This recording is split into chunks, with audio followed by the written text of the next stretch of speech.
Hello दोस्तों, नमस्कार। आपका स्वागत है आपके अपने चैनल हिंदी हब में। तो आज हम दोस्तों आधुनिक काल के बारे में अध्ययन करने वाले हैं। आधुनिक काल की जो समय सीमा है वो आपके आचार्य शुक्ल ने 1843 से मानी जाती है। ठीक है, यानी कि संवत 1900 से लेकर के और अब तक वर्तमान समय तक, जब तक शुक्ल अपना इतिहास लिखते हैं। ठीक है, और जैसे हजारी प्रसाद लिखते हैं तो वो भी जब तक इतिहास लिखते हैं तब तक वर्तमान काल की सीमा मानते हैं। डॉक्टर नगेंद्र है 1973 में इतिहास लिखते हैं तो वो 1973 तक की रचनाओं का है वो मूल्यांकन करते हैं। तो इस प्रकार से है वो दोस्तों यहाँ पर इसकी समय सीमा मानी जाती है। अब आधुनिक काल की हम जैसे शुरुआत है, इसमें आपकी ब्रजभाषा और खड़ी बोली का है वो प्राधान्य रहा है। भारतेंदु यदि युग की हम शुरुआत की बात करें तो कुछ हैं वो 1843 से मानते हैं, शुक्ल ने कहा है। लेकिन शुक्ल है वो मुख्य रूप से भारतेंदु युग की शुरुआत है। आधुनिक काल की शुरुआत तो वो 1843 से मानते हैं, लेकिन भारतेंदु युग की शुरुआत 1868 से मानते हैं, जब कवि वचन सुधा का प्रकाशन हुआ था, जो कि भारतेंदु की युग की एक महत्वपूर्ण पत्रिका थी। 1857 से डॉक्टर नगेंद्र है वो इस समय 1857 की क्रांति हुई थी, इसी कारण है वो भारतेंदु युग का प्रारंभ मानते हैं। और जो 1843 से 1868 का जो काल है उसे संक्रांति काल की संज्ञा है वो आचार्य रामचंद्र शुक्ल देते हैं। तो ये बात हमें देखते हैं। तो इसमें दोस्तों भारतेंदु युग में मुख्य भाषा रही थी आपकी ब्रजभाषा और गौण रूप से खड़ी बोली हिंदी थी। लेकिन द्विवेदी युग जैसे ही आया तो महावीर प्रसाद द्विवेदी ने खड़ी बोली को प्रतिष्ठा दिलाने में, उसे साहित्यिक भाषा के रूप में प्रतिष्ठित करने में अपनी महत्वपूर्ण भूमिका निभाई थी। तो चलिए हम देखते हैं कि आधुनिक काल है, क्या क्या इसकी प्रवृत्तियां हैं, क्या भूमिका बनती है और इसकी जो परिस्थितियां हैं वो क्या क्या पैदा होती हैं। भारतेंदु युग अथवा पुनर्जागरण काल का उदय हिंदी कविता के लिए नवीन जागरण के संदेशवाहक के रूप में हुआ था, किंतु इसके सीमांकन के संबंध में विद्वानों में मतभेद है। आचार्य रामचंद्र शुक्ल ने भारतेंदु हरिश्चंद्र 1850 से 1885 ठीक है की रचना काल की दृष्टि में रख करके संवत 1925 से 1950 की अवधि को नई धारा अर्थात प्रथम उत्थान की संज्ञा दी है। तो इन्होंने भारतेंदु युग कहा है, इसे प्रथम उत्थान कहा है, द्वितीय उत्थान कहा है। ठीक है, भारतेंदु युग को दोस्तों डॉक्टर नगेंद्र ने पुनर्जागरण काल कहा है, द्विवेदी युग को जागरण सुधार काल की संज्ञा दी है। ठीक है, तो 1925 से यानी कि संवत 1925, ठीक है, तो 25 में से यदि आप 57 घटा देंगे, 1925 में से यदि आप 57 घटाएंगे तो वही समय निकल के आ रहा है। 15 में 60 गए तो 8, 68 और 1868, यानी कि कवि वचन सुधा पत्रिका का 1868 में प्रकाशन हुआ था। और ये प्रश्न आपका 2018 की सेकंड ग्रेड में पूछा गया था कि कवि वचन सुधा का प्रकाशन है वो कब हुआ था, तो 1868 में हुआ था। और इस काल को हरिश्चंद्र अथवा उसके सहयोगी लेखकों के कृतित्व से समृद्ध माना है, किंतु उनके द्वारा निर्धारित कालावधि से कुछ अन्य लेखकों का वैमत्य है। यह उल्लेखनीय है कि भारतेंदु द्वारा संपादित मासिक पत्रिका कवि वचन सुधा का प्रकाशन 1868 ईस्वी में प्रारंभ हुआ था। अतः भारतेंदु युग का उदय 1868 ईस्वी से मानना उचित है। इसी तर्क का अनुकरण करते हुए सरस्वती के प्रकाशन वर्ष 1900 ईस्वी को भारतेंदु युग की परिसमाप्ति का सूचक माना जा सकता है। यानी कि 1868 से लेकर के भारतेंदु का 1900 तक तो आपके भारतेंदु युग को माना जाता है, और 1900 ईस्वी से 1920 तक आपके 18 तक आपके द्विवेदी युग की वह समय सीमा मानी जाती है। अब आपके क्वेश्चन में दोस्तों या तो आपके 1868 से 1900 आएगा, या फिर 1857 से आएगा, या फिर 1843 से आएगा, संवत में आएगा कि संवत 1900 से आपके 1700 से लेकर के आपके 1900 तक, 1925 से लेकर के आपके 1950 तक। तो ये सारी बातें आपकी आएंगी दोस्तों। भारतेंदु युग में जन चेतना पुनर्जागरण की भावना से अनुप्राणित थी। अब हम इस बात पे बात करेंगे कि जो भारतेंदु युग है उसका नाम डॉक्टर नगेंद्र ने पुनर्जागरण काल दिया है, तो वो क्यों दिया है, तो ये बात हमको यहाँ पर पढ़ने को मिलेगी कि जो जन चेतना है वो पुनर्जागरण की भावना से अनुप्राणित थी। फलस्वरूप सामाजिक, सांस्कृतिक, राजनीतिक क्षेत्रों में न केवल सक्रियता थी, अपितु इन सब में गहन अंतः संबंध विद्यमान था। भारतेंदु युगीन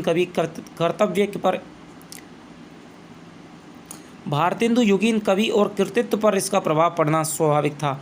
इसकी परिणति विषय चयन में व्यापकता और विविधता के रूप में हुई थी। मातृभूमि प्रेम, स्वदेशी वस्तुओं का व्यवहार, ये दोस्तों यहाँ पर इनके गोरक्षा, बाल विवाह निषेध, शिक्षा प्रसार का महत्व, मद्य निषेध, भ्रूण हत्या की निंदा आदि विषयों को कविगण अधिकाधिक अपनाने लगे थे। राष्ट्रीय भावना का उदय भी इस काल की अन्यतः विशेषता है। तो राष्ट्रीय भावना का उदय था, ठीक है। ये भाषा की दृष्टि से दोस्तों यहाँ पर ब्रजभाषा थी और आपकी खड़ी बोली भाषा थी, लेकिन मुख्य रूप से यहाँ की भाषा थी वो ब्रजभाषा थी। ब्रह्म समाज का, प्रार्थना समाज का, आर्य समाज का, रामकृष्ण परमहंस और विवेकानंद के विचारों का थियोसॉफिकल सोसाइटी, ठीक है, जो कि आपके एक विदेशी संस्था है, ठीक है। ये एक विदेशी संस्था है जिसकी जो यहाँ पर उस समय अध्यक्ष थी यहाँ पर वो थी एनी बेसेंट, ठीक है। सिद्धांतों का प्रभाव भी जनजीवन पर पड़ रहा था। आर्थिक, औद्योगिक, धार्मिक क्षेत्रों में पुनर्जागरण की प्रक्रिया आरंभ होने लगी थी। बंगाल में आपके राजा राममोहन राय थे, ठीक है, आपके विवेकानंद थे, ठीक है, दयानंद सरस्वती थे, ईश्वरचंद्र विद्यासागर थे। तो ये सारे क्षेत्रों में पुनर्जागरण का कार्य कर रहे थे। पाश्चात्य शिक्षा प्रणाली ने शैक्षिक क्षेत्र में भी व्यक्तिगत स्वतंत्रता की प्रेरणा प्रदान की। अंग्रेजी का प्रचार प्रसार यद्यपि जनता से संपर्क साधन और प्रशासन की आवश्यकताओं के लिए किया जा रहा था, पर अंग्रेजी साहित्य के अध्ययन ने अन्य देशों के साथ तुलना का अवसर भी प्रदान दिया और इस तरह राष्ट्रीय भावना के विकास के लिए उचित वातावरण बन सका था। तो राष्ट्रीय भावना है, इसकी अभिव्यक्ति यहाँ पर देखने को मिलती है। हास्य व्यंग की कविताओं की प्रधानता देखने को मिलती है। और भारतेंदु युग के कवियों में दोस्तों सबसे जो समान बात है वो है कि इसके जो सारे के सारे जो कवि थे, लेखक थे, वो संपादक भी थे, ठीक है। कोई ना कोई पत्रिका है वो अवश्य निकालते थे। तो भारतेंदु से आपके क्वेश्चन बनते हैं, रचनाओं से क्वेश्चन बनते हैं, और किसने कौन सी पत्रिका निकाली, इससे यहाँ पर आपका क्वेश्चन है वो बनता है। मुद्रण यंत्रों के विस्तार और समाचार पत्रों के प्रकाशन ने भी जन जागरण में सहयोग दिया था। परिणाम स्वरूप तत्कालीन साहित्य चेतना मध्यकालीन रचना प्रवृत्तियों तक सीमित न रहकर नवीन दिशाओं की ओर उन्मुख होने लगी थी। यानी कि यहाँ पर है वो पुनर्जागरण हुआ था, जहाँ पर मध्यकालीन रचना प्रवृत्ति में केवल राजाओं की प्रशंसा करना, राधा कृष्ण की लीला का है वो वर्णन करना ही यहाँ पर केवल उसका वर्ण्य विषय था। लेकिन यहाँ पर है वो काव्य अपनी सीमाओं को लांघ करके राष्ट्रीय भावना पर, हास्य व्यंग पर, नारी शिक्षा पर, ठीक है, और गोरक्षा पर, कन्या भ्रूण हत्या पर जैसी कुरीतियों पर भी, विसंगतियों पर भी प्रहार करने लग गया था। तो इसलिए इसको काव्य में पुनर्जागरण काल की संज्ञा है वो दी जाती है।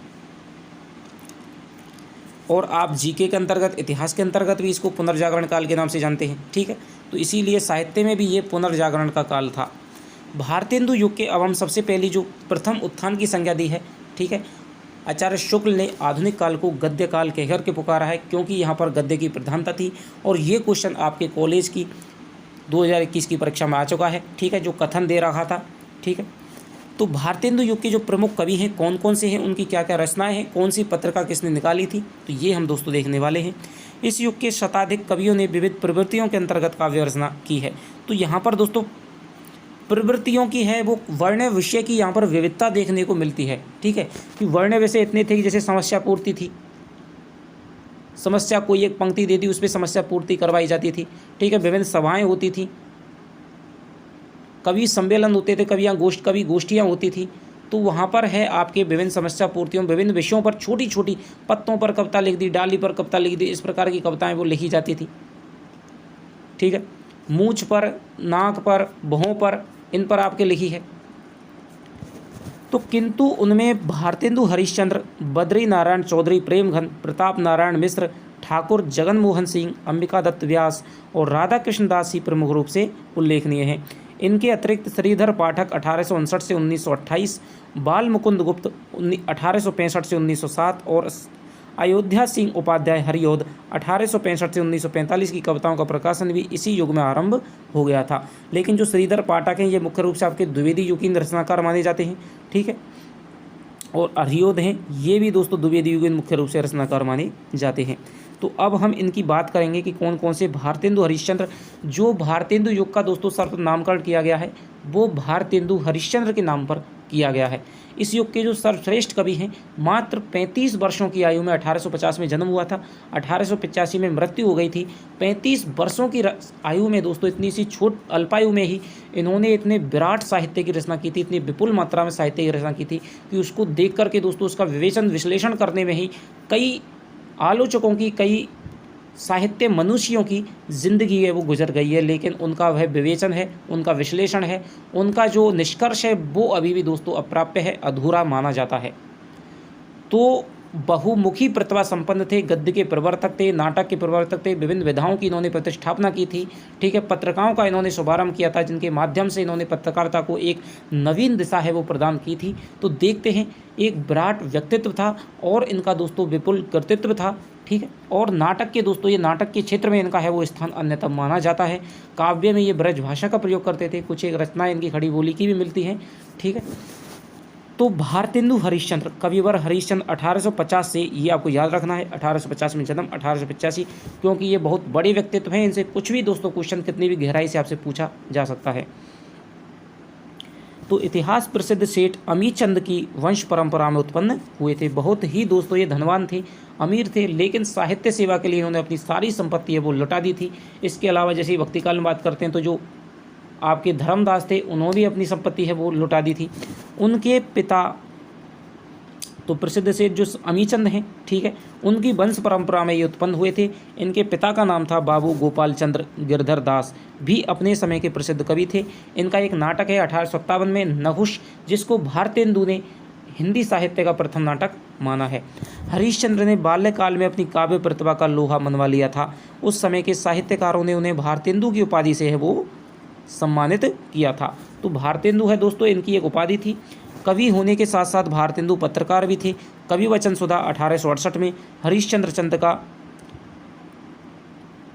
पत्रिका का भी उन्होंने संपादन किया था। उनकी काव्य कृतियों की संख्या लगभग 70 है, जिसमें प्रेम मालिका, प्रेम सरोवर, गीत गोविंदानंद, वर्षा विनोद, विनय प्रेम पचासा, प्रेम फुलवारी, वेणु गीति आदि विशेष उल्लेखनीय हैं। इनका दोस्तों क्वेश्चन है वो आपका रचनाओं से यदि पूछा जाता है तो वो नाटक से इनका क्वेश्चन है वो ज़्यादा पूछा जाता है। उन्होंने हिंदी में रचना की थी, ब्रजभाषा में, ब्रज में, उर्दू शैली में कविताएं लिखी हैं। उर्दू में दोस्तों ये रसा उपनाम से रचनाएं किया करते थे। इनकी कविताओं में जहां प्राचीन परंपरागत विशेषताएं मिलती हैं वहीं नवीन काव्य धारा का भी प्रवर्तन मिलता है। भारतेंदु पर दोस्तों क्वेश्चन आया था, ठीक है, प्रवृत्ति मूलक क्वेश्चन आया था आपके कॉलेज लेक्चरर 2021 में। तो वहाँ पर ये है वो बात, उसमें एक आपके ऑप्शन में ये बात भी थी कि भारतेंदु में प्राचीन विशेषताएं मिलती हैं लेकिन नई काव्यधारा का प्रवर्तन भी मिलता है। तो यहाँ पर ये बात है कि यानी कि ये प्राचीन परंपराओं को भी अपनाते हैं और नई शैली जैसे कि राष्ट्रीय भावना है, ठीक है, आपके स्त्री शिक्षा है, उस पर भी ये कविताएं लिखते हैं, ठीक है, जागरण की कविताएं लिखते हैं। तो दोनों का ये प्रयोग करते हैं, ना कि केवल एक का। तो ये बात आपको विशेष ध्यान रखनी है। राजभक्त होते हुए भी ये सच्चे देशभक्त थे। भारतेंदु कविता के क्षेत्र में नवयुग के अग्रदूत माने जाते हैं। तो जो नाटक है इनके गद्य की विधाओं में हम दोस्तों नाटक पढ़ेंगे, ठीक है। आगे जो सारी की सारी, ये तो हमारी कविता की बात चल रही है भारतेंदु युग की। अब अगले जो कवि आ जाएंगे दोस्तों, प्रमुख भारतेंदु युग के प्रमुख जो कवि हैं वो हैं आपके बद्री नारायण चौधरी प्रेमघन, ठीक है। भारतेंदु मंडल के कवियों में प्रेमघन 1855 से लेकर के 1923 का प्रमुख स्थान है। इनका जन्म उत्तर प्रदेश के जिला मिर्ज़ापुर के एक संपन्न ब्राह्मण कुल में हुआ था। तो मिर्ज़ापुर जो दोस्तों आपकी वेब सीरीज़ है तो उस पर आप ध्यान रख सकते हैं कि मिर्ज़ापुर में कौन से जन्मे थे, बद्री नारायण चौधरी प्रेमघन। तो साहित्य के विभिन्न तथ्यों को दोस्तों याद रखने का तरीका यही है सर्वश्रेष्ठ कि आप उनको अपनी चिर परिचित चीज़ों से जोड़ दें। आपके घर में जितने भी लोग हैं उनसे कोई ना कोई चीज़ संबद्ध कर दें, ठीक है। आपके गांव में आसपास जितने भी जानते हैं, जिन भी स्थानों को जानते हैं, फिल्म देखते, कोई भी दोस्तों चीज़ आप देखते हैं, कोई भी चीज़ खाने में आपको पसंद है तो उन्हीं चीज़ों से उन चीज़ों को संबद्ध यदि कर देंगे, 2-4 बार यदि आप उसको रिवीजन कर देंगे तो वो ऐसी चीज़ है आपको फिर वो संबद्ध करने की जरूरत नहीं पड़ेगी। इसे दोस्तों यहाँ पर हम कहते हैं संबद्ध करना। तो भारतेंदु की भांति उनमें भी पद्य और गद्य दोनों में विपुल साहित्य की रचना की है। साप्ताहिक नागरी नीरद, तो नागरी नीरद थी दोस्तों, ये साप्ताहिक पत्रिका थी। मासिक आनंद कादम्बनी के संपादन द्वारा उन्होंने तत्कालीन पत्रकारिता को भी नई दिशा दी। जीर्ण जनपद, आनंद अरुणोदय, हार्दिक, हर्षादर्श, मयंक महिमा, अलौकिक लीला, तो इनकी जो पत्रिका है दोस्तों आनंद कादम्बनी वो बहुत बार पूछी जाती है। तो जीर्ण जनपद, आनंद अरुणोदय, हार्दिक, हर्षादर्श, मयंक महिमा, अलौकिक लीला, वर्षा बिंदु, तो जीर्णपद रचना है ये आपको याद रखनी है। आनंद अरुणोदय है ये आपको याद रखनी है।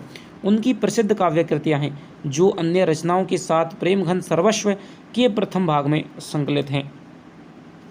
इनकी कविताओं में श्रृंगारिकता के साथ साथ जातीयता, समाज दशा और देश प्रेम की अभिव्यक्ति हुई है। यद्यपि इन्होंने राजभक्ति संबंधी कविताओं की भी रचना की है, तथापि राष्ट्रीय भावना की नई लहर भी उनकी कविताओं में देखने को मिलती है। तो बद्रीनारायण चौधरी प्रेमघन की दोस्तों ये आपका निबंध है, प्रेमघन की छाया स्मृति, जो आपके कक्षा 12 की साहित्य की पुस्तक में है, ठीक है, लगी हुई है, जो कि आचार्य रामचंद्र शुक्ल द्वारा है, उनके संबंध में लिखा गया है। अगला हम चलते हैं प्रताप नारायण श्रीवास्तव, ब्राह्मण पत्रिका के संपादक हैं दोस्तों ये प्रताप नारायण श्रीवास्तव। बहुत ही आपकी प्रसिद्ध पत्रिका है, पूछी जाती है। तो 1856 से लेकर के 1894 का जन्म बैजे गांव जिला उन्नाव में हुआ था। वे ज्योतिष के पैतृक व्यवसाय न अपनाकर साहित्य रचना की ओर प्रवृत्त हुए। कविता, निबंध, नाटक उनके मुख्य रचना क्षेत्र हैं। प्रेम पुष्पावली, मन की लहर, लोकोक्ति शतक, तृप्यंताम और श्रृंगार विलास इनकी रचनाएं हैं। श्रृंगार विलास को आप कहीं देव की रचना मत समझ जाना, उनकी रचनाएं हैं भाव विलास, भवानी विलास, वृक्ष विलास और आपके मुगल विलास, ये उनकी रचनाएं मानी जाती हैं। इसके अलावा आचार्य शुक्ल ने कुछ अन्य रचनाएं गिनाई हैं, वो मैंने आपको पढ़ा दिया है। प्रताप लहरी उनकी प्रतिनिधि कविताओं का संकलन है। तो प्रताप लहरी, प्रताप नारायण मिश्र, इन्होंने प्रेम की तुलना में समसामयिक देश दशा और राजनीतिक चेतना का वर्णन अधिक मनोयोग से किया है। तो ये भी आपको दोस्तों ध्यान रखने योग्य पंक्ति है। हास्य व्यंग्यात्मक कविताओं के क्षेत्र में मिश्र जी का है वो स्थान अग्रणी है। प्रेमघन की भांति इन्होंने लावणी शैली में अनेक कविताएं लिखी हैं। तो ये इनकी दोस्तों विशेष शैली मानी जाती है, लावणी शैली। अब हम आगे बात करते हैं ठाकुर जगन मोहन सिंह। तो ठाकुर जगन मोहन सिंह 1857 से 1899 दोस्तों बड़ी परीक्षाओं में है। इन रचनाकारों का आपसे जन्म तिथि के अनुसार है वो क्रम पूछ लिया जाता है। यूजीसी नेट के पेपरों में दोस्तों पूछ भी लिया गया है, मैंने आपको कराया भी है। तो ये आपको 1857 से 1999 है। तो सबसे पहले देखते हैं कि बद्रीनाथ चौधरी प्रेमघन है, उनका जो जन्म है 1855 में है। भारतेंदु ये भी यहाँ पर सबसे पहले चल रहे हैं अभी, तो 1850 में। 1857 में आपके जगन मोहन सिंह हैं, ठीक है। और 1856 में आपके जो आपके मिर्ज़ापुर वाले हैं प्रेमघन जी हैं, वो हैं। तो ठाकुर जगन मोहन का जन्म 1857 से 1899 मध्य प्रदेश की विजय राघवगढ़ रियासत के ये दोस्तों राजकुमार थे। उन्होंने काशी में संस्कृत और अंग्रेजी की शिक्षा है वो प्राप्त की थी। श्रृंगार वर्णन और प्रकृति सौंदर्य की अवतारणा इनकी मुख्य काव्य कृतियाँ हैं।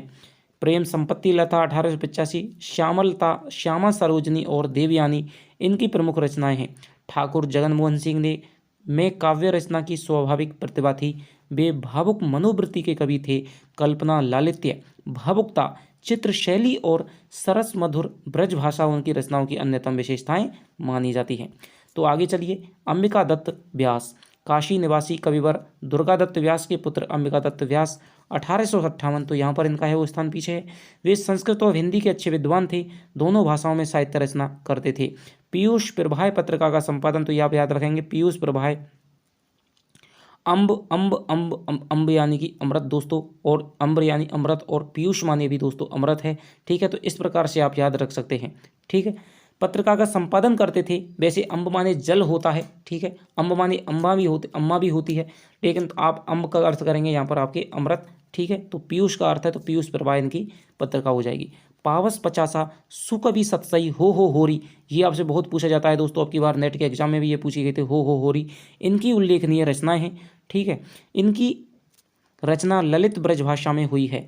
उन्होंने खड़ी बोली में कंसवध अपूर्ण शीर्षक प्रबंध काव्य की रचना आरंभ की थी, किंतु इसके केवल 3 सर्ग ही लिखे जा सके। इन्होंने समस्या पूर्तियाँ भी लिखी हैं। उनकी भारतीय संस्कृति में गहन आस्था थी और उन्होंने सरल एवं कोमलकांत पदावली को वरीयता दी है। तो कंसवध है दोस्तों, अपूर्ण इनकी कृति है, अंबिका दत्त व्यास की एक प्रबंध इनका काव्य है। राधा कृष्ण दास, तो 1865 में भारतेंदु हरीशचंद्र के फुफेरे भाई थे राधा कृष्ण दास। 1865 में, 1907 में ये जो काशी नागरी जो आपकी जो सरस्वती पत्रिका है उसके संपादक मंडल में भी ये प्रथम में शामिल थे। तो ये बहुमुखी प्रतिभा के धनी थे।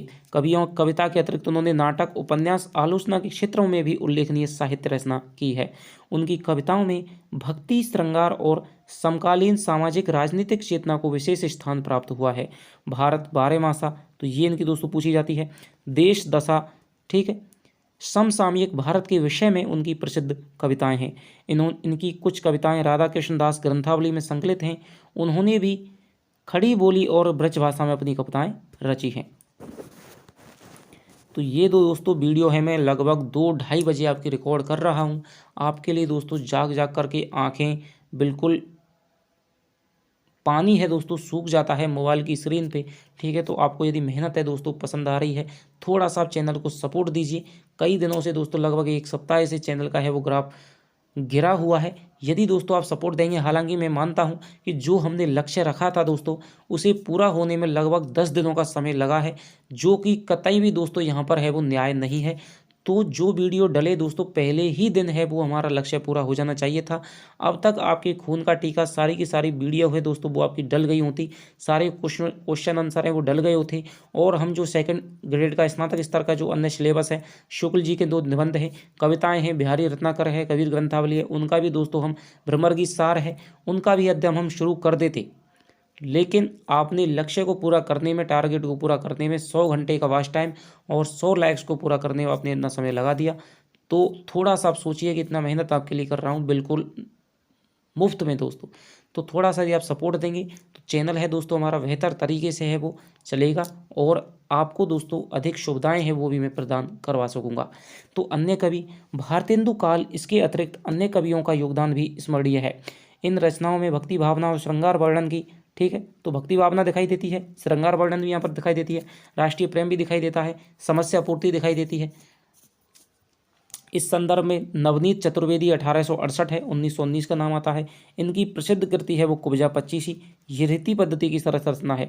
इनके शिष्यों में जगन्नाथ दास रत्नाकर आगे चलकर विशेष ख्याति प्राप्त की। तो नवनीत चतुर्वेदी के शिष्य थे आपके जगन्नाथ दास रत्नाकर, जो कि खड़ी बोली, जो कि ब्रज भाषा के अंतिम प्रसिद्ध कवि माने जाते हैं, जिन्होंने गंगा लहरी, बिहारी रत्नाकर की रचनाएं की है। इसके 20 और 25 दोहे आपके सेकंड ग्रेड में और फर्स्ट ग्रेड में लगे हुए हैं। गोविंद गिल्ला भाई ने इस काल में श्रृंगार सरोजनी, पावस पयोनिधि, राधामुख षोडशी और षड्ऋतु भक्ति और प्रेम वर्णन संबंधी रचनाएं लिखी थी। दिवाकर भट्ट ने नक्सिक 1884 में और नवोड़ा रत्न 1888 में रीति पद्धति की रचनाएं लिखी हैं। रामकृष्ण वर्मा बलवीर ने बलवीर 50 लिखी। राजेश्वरी प्रसाद ने प्यारे का प्यारे प्रमोद भी एक श्रृंगार परक रचना है। गुलाब सिंह की प्रेम सत्सई, राव कृष्ण देव शरण सिंह की गोप और प्रेम संदेशा भी श्रृंगार परक कृतियां हैं।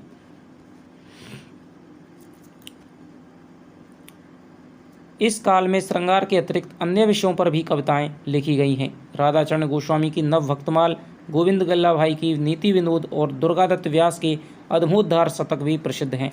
तो आपको याद रखनी है दोस्तों, नव भक्तमाल है, ठीक है, भक्तमाल आपके नावादास की है और जो नव भक्तमाल है वो आपकी है राधाचरण गोस्वामी की। गोविंद गिल्ला भाई, नीति विनोद और दुर्गादत्त व्यास की है अद्भुतधारक शतक। उद्धव शतक है वो आपके जगन्नाथ दास रत्नाकर की है। भारतेंदु युग पुरातन और नवीन के संधि स्थल पर स्थित है, यानी कि एक तरफ तो रीतिकाल का साहित्य था, ठीक है, ब्रजभाषा का साहित्य विपुलता थी, और एक तरफ वो नवीन प्रवृत्तियां हैं वो हिंदी साहित्य में समाहित हो रही थी, पुनर्जागरण की भावना है वो साहित्य में समाहित हो रही थी।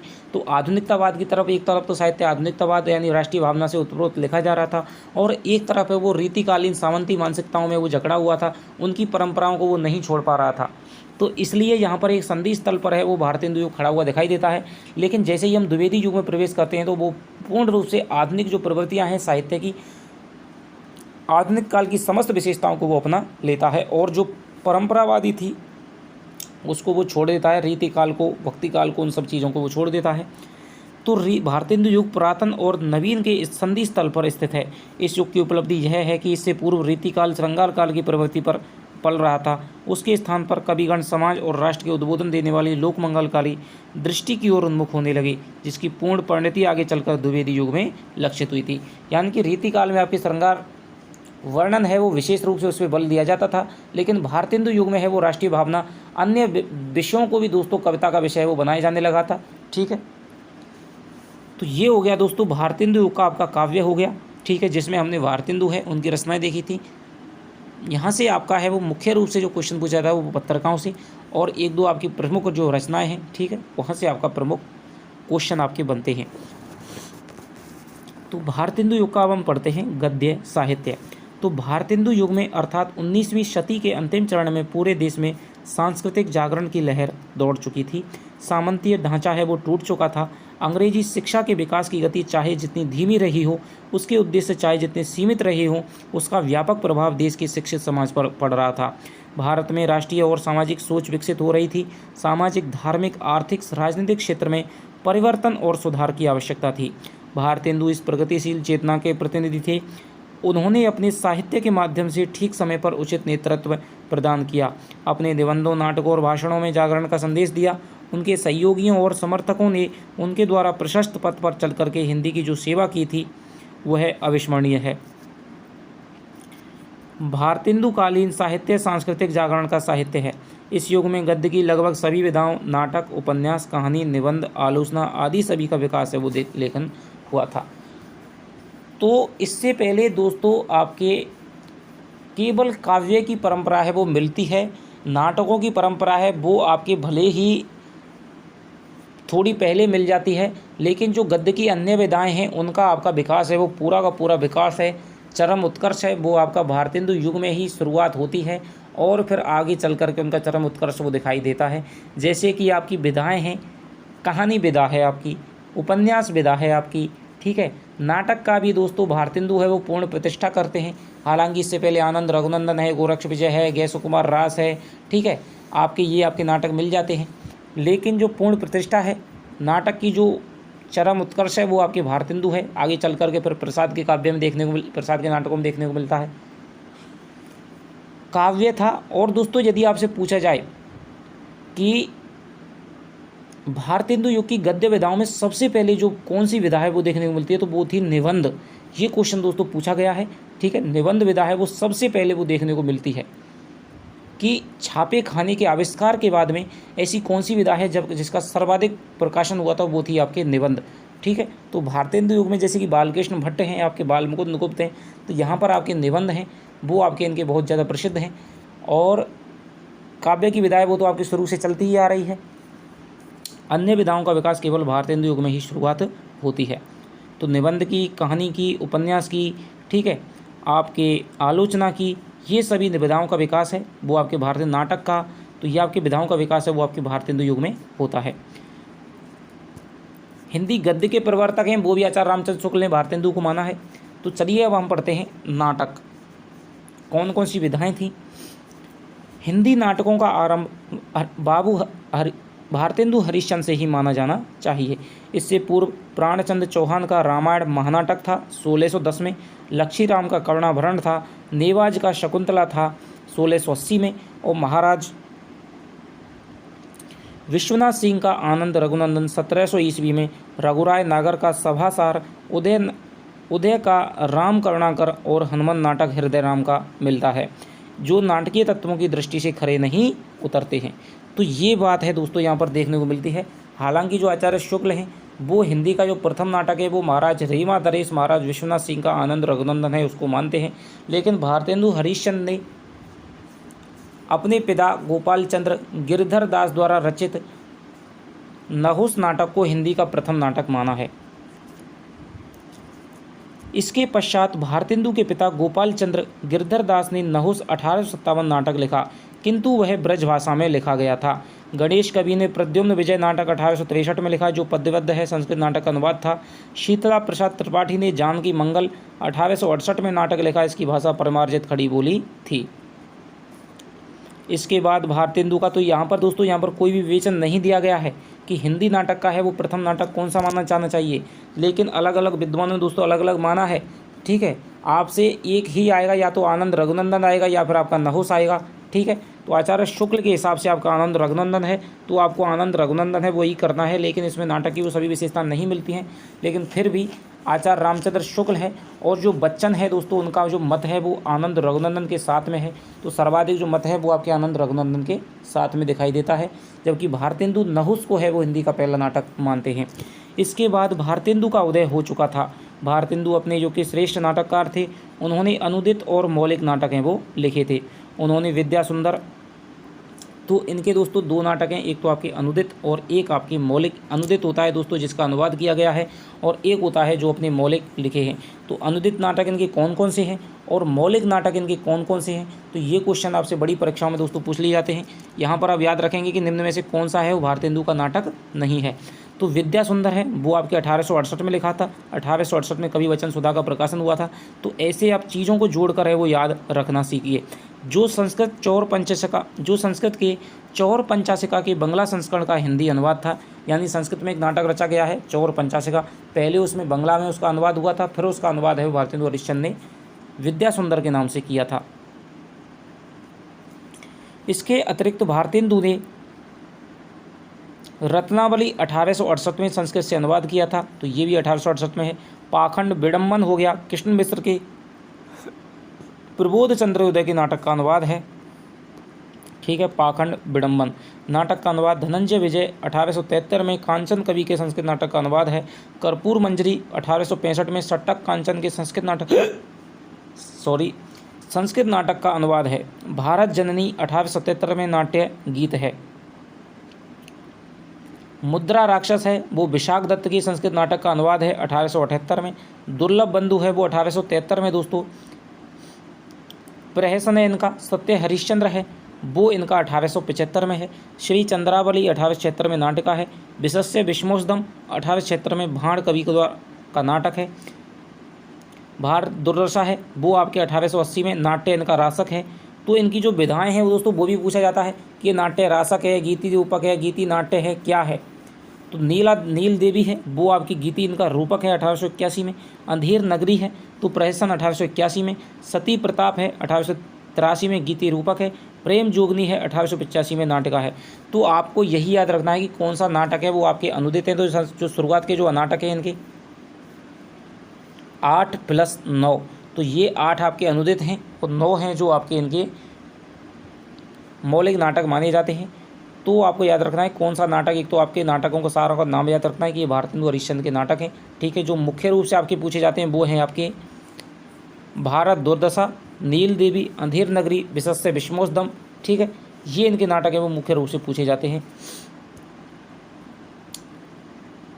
और कौन सा दोस्तों इनका सामयिक समस्याओं पर है, क्या उसमें वर्णित है, कौन सा इनका ऐतिहासिक है, तो ये भी दोस्तों बड़ी परीक्षाओं में यूजीसी नेट में आपका पूछा जाता है। तो इस युग में पौराणिक, ऐतिहासिक, रोमानी एवं समसामयिक समस्याओं को लेकर नाटक लिखे गए।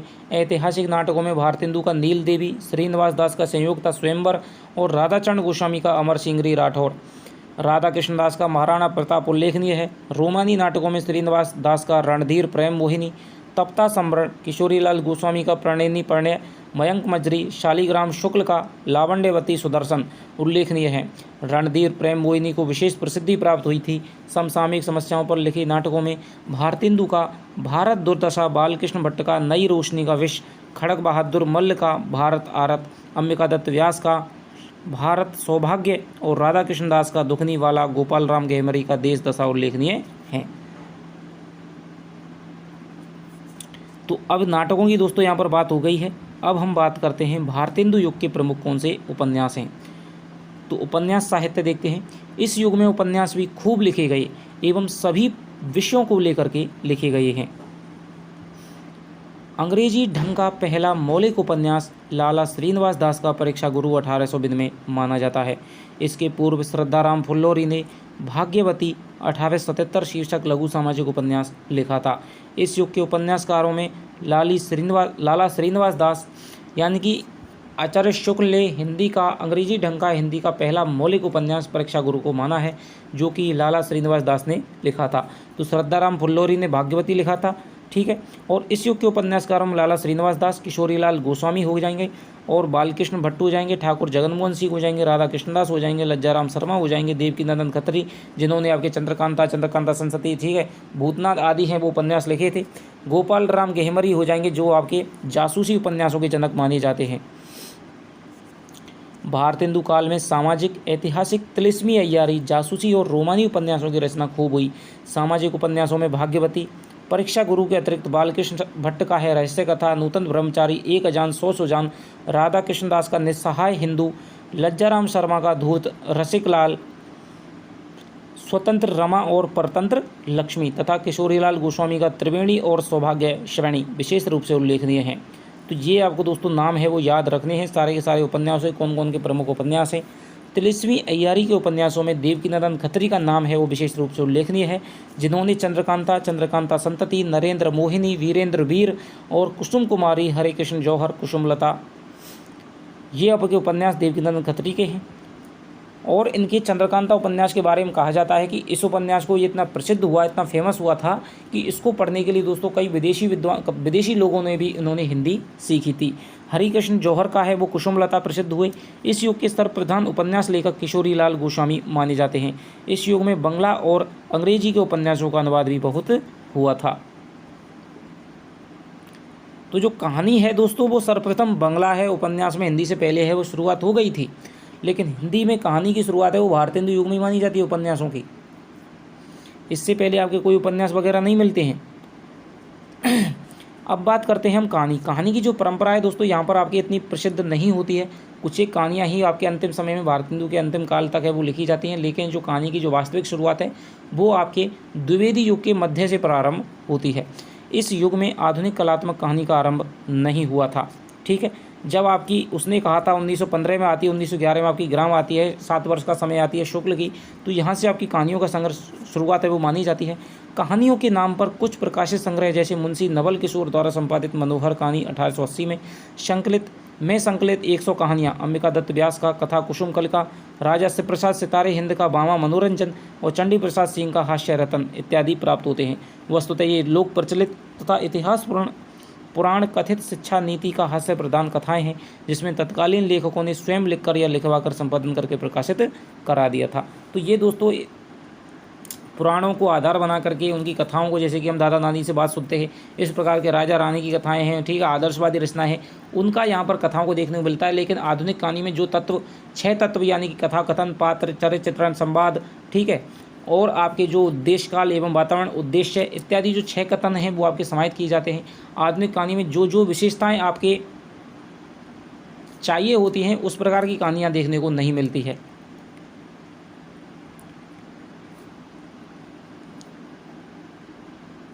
तो यदि आपसे पूछे, जैसे कि देखिए निबंध का विकास है वो आपके खूब हुआ था, ठीक है, भारतेंदु युग में।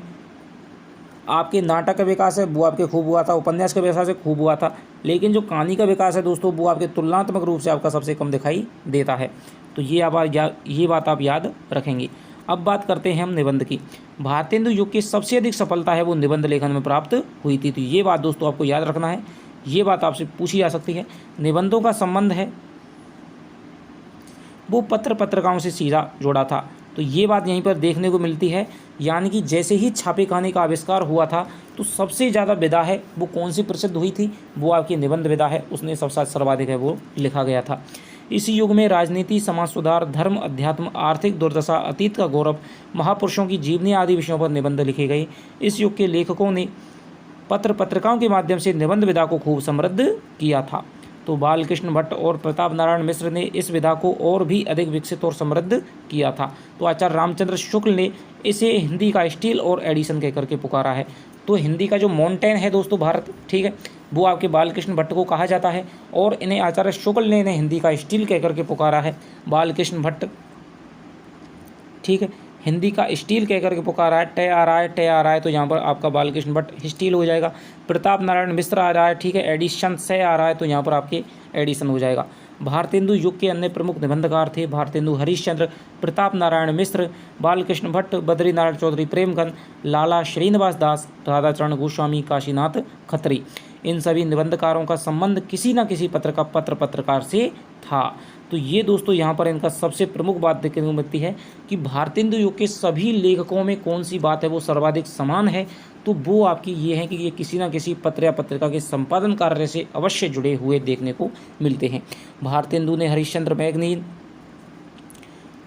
मैगजीन थी, बाला बोधनी थी, कवि वचन सुधा थी, ठीक है, प्रताप नारायण मिश्र ने ब्राह्मण थी, बालकृष्ण भट्ट ने हिंदी प्रदीप थी, बद्री नारायण चौधरी प्रेमघन ने आनंद कादम्बनी थी, श्रीनिवास दास ने सदादर्श और राधाचरण गोस्वामी ने भारतेंदु का संपादन है वो किया था। बालकृष्ण भट्ट इस युग के सर्वाधिक समर्थ निबंधकार थे, तो ये आपको याद रखना है। उन्होंने सामयिक समस्याओं पर जमकर लिखा था। बाल विवाह, स्त्रियां और उनकी शिक्षा, राजा और प्रजा, कृषकों की दुर्व्यवस्था, अंग्रेजी शिक्षा और प्रकाश, हमारे नए सुशिक्षितों में परिवर्तन, देश सेवा महत्व, महिला स्वातंत्र्य आदि निबंध हैं वो इसी प्रकार के हैं।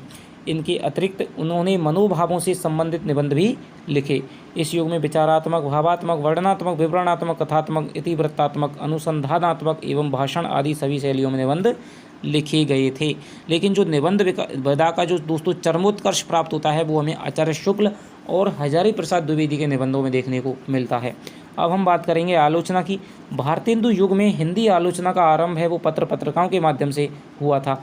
हिंदी प्रदीप एक ऐसा पत्र था जो कि बालकृष्ण भट्ट का था, में गंभीर आलोचनाएं प्रकाशित करता था।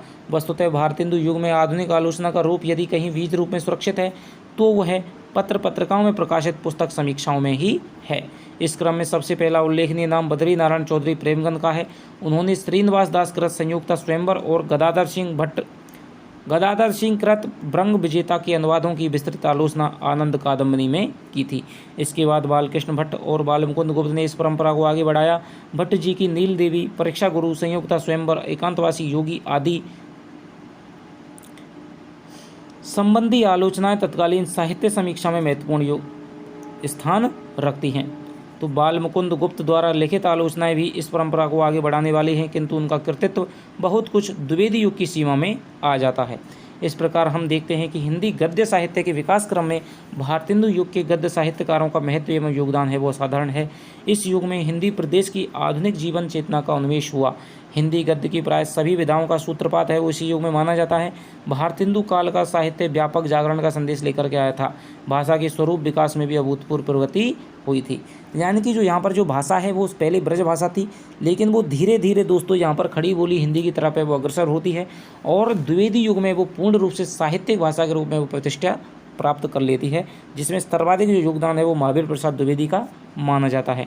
तो अब दोस्तों यहाँ पर हमने भारतेंदु युग का है इस कक्षा में अध्ययन किया है। आशा करता हूँ कि दोस्तों आपको ये क्लास है वो पसंद आई होगी। ठीक है, यदि कोई समस्या हो दोस्तों, आपकी कुछ समझ में नहीं आता हो, आपकी कोई भी दोस्तों आपकी राय हो, वो आप कमेंट में लिख करके बताइएगा। अगली कक्षा में हम द्विवेदी युग पढ़ेंगे। द्विवेदी युग के कौन कौन से प्रमुख कवि हैं, जिसमें आपके मैथिली शरण गुप्त हैं वो आपके प्रमुख कवि हो जाएंगे। इसके अलावा और गद्य में दोस्तों कौन कौन से कहानी विधा है उसमें आपके चंद्र शर्मा गुलेरी हो जाएंगे। ठीक है, प्रेमचंद हो जाएंगे जिन्होंने आदर्शवाद की रचना इस समय लिखी थी द्विवेदी युग में। और तो इन कवियों और रचनाओं के बारे में दोस्तों हम अध्ययन करेंगे। तो आशा करता हूँ कि